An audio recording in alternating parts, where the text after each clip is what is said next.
America के पूर्व राष्ट्रपति बराक ओबामा की किताब अ प्रॉमिस्ड लैंड दुनिया की कूटनीतिक और सामरिक रणनीति पर पड़े रहस्य के पर्दे हटा रही है। ओबामा ने अपनी किताब में दुनिया के सबसे खूंखार आतंकी ओसामा बिन लादेन के खात्मे की कहानी सिलसिलेवार तरीके से बताई है।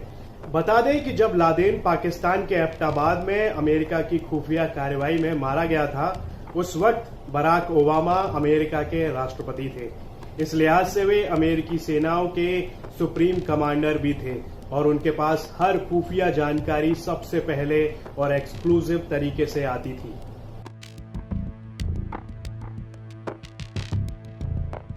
बराक ओबामा ने इस किताब में पाकिस्तान की पोल खोली है और कहा है कि ओसामा को खत्म करने के ऑपरेशन में पाकिस्तानी एजेंसियों को शामिल न करने का फैसला उन्होंने जानबूझकर लिया था, क्योंकि कई पाकिस्तानी सैन्य अधिकारी और आईएसआई के अफसर तालिबान और यहां तक कि अलकायदा के आतंकियों से मिले हुए थे और ये एक ओपन सीक्रेट था और ऐसे में ऑपरेशन में पाकिस्तानियों को शामिल करने से गड़बड़ी की आशंका थी। ओसामा ने साफ कहा है कि पाकिस्तान इन आतंकियों का इस्तेमाल कभी भारत तो कभी अफगानिस्तान के खिलाफ करता रहा था।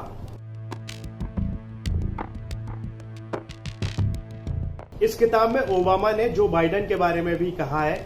ओबामा कहते हैं कि उनके रक्षा मंत्री रॉबर्ट गेट्स और तत्कालीन उपराष्ट्रपति जो बाइडेन इस ऑपरेशन के खिलाफ थे।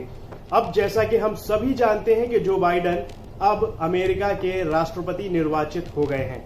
मंगलवार को दुनिया भर में रिलीज हुई बुक में बराक लिखते हैं, जैसे ही मुझे लादेन की जानकारी मिली, मैंने तय कर लिया कि हमारे पास पर्याप्त सूचना है और हम उस कंपाउंड में हमले के विकल्प पर विचार करने लगे।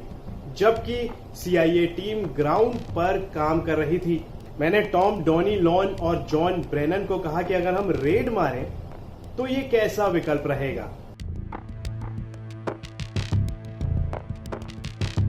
अमेरिका के पूर्व राष्ट्रपति बराक ओबामा ने अपनी किताब अ प्रॉमिस्ड लैंड में भारत की बहुत तारीफ की है और उन्होंने भारत की राजनीति पर बारीकी से कलम चलाई है। ओबामा ने मनमोहन की तारीफ करते हुए लिखा है कि भारत की अर्थव्यवस्था को आधुनिकीकरण के इंजीनियर रहे हैं मनमोहन। उन्होंने लाखों भारतीयों को गरीबी के दुष्चक्र से बाहर निकाला था।